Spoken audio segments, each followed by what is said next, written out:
या दिवशी सूर्यदेवाची पूजा केली जाते आणि उपवास ठेवला जातो। रथ सप्तमीला आरोग्य सप्तमी असेही म्हटले जाते, कारण या दिवशी सूर्यदेवाची उपासना केल्याने चांगले आरोग्य लाभते असे मानले जाते। रथ सप्तमी हा दिवस सूर्यदेवाला समर्पित आहे।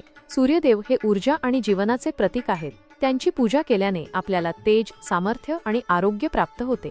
रथ सप्तमीला आरोग्य सप्तमी असेही म्हणतात। या दिवशी सूर्यदेवाची उपासना केल्याने अनेक रोगांपासून मुक्ती मिळते। रथ सप्तमीच्या दिवशी गंगा स्नान करणे आणि दानधर्म करणे खूप शुभ मानले जाते। यामुळे आपले सर्व पाप नष्ट होतात। रथ सप्तमीच्या दिवशी सूर्यदेवाची पूजा केल्याने घरात सुख समृद्धी येते। रथ सप्तमीच्या दिवशी सकाळी लवकर उठून स्नान करावे, त्यानंतर सूर्यदेवाला अर्घ्य द्यावे, लाल फूल, अक्षता आणि चंदन अर्पण करावे, उपवास ठेवावा आणि सूर्यमंत्रांचा जप करावा। या दिवशी दानधर्म करणे खूप पुण्यदायी मानले जाते। एक गरीब स्त्री होती जी नेहमी आजारी असे।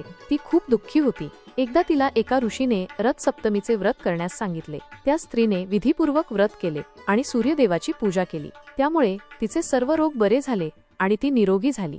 रथ सप्तमी हे एक अत्यंत महत्त्वाचे व्रत आहे।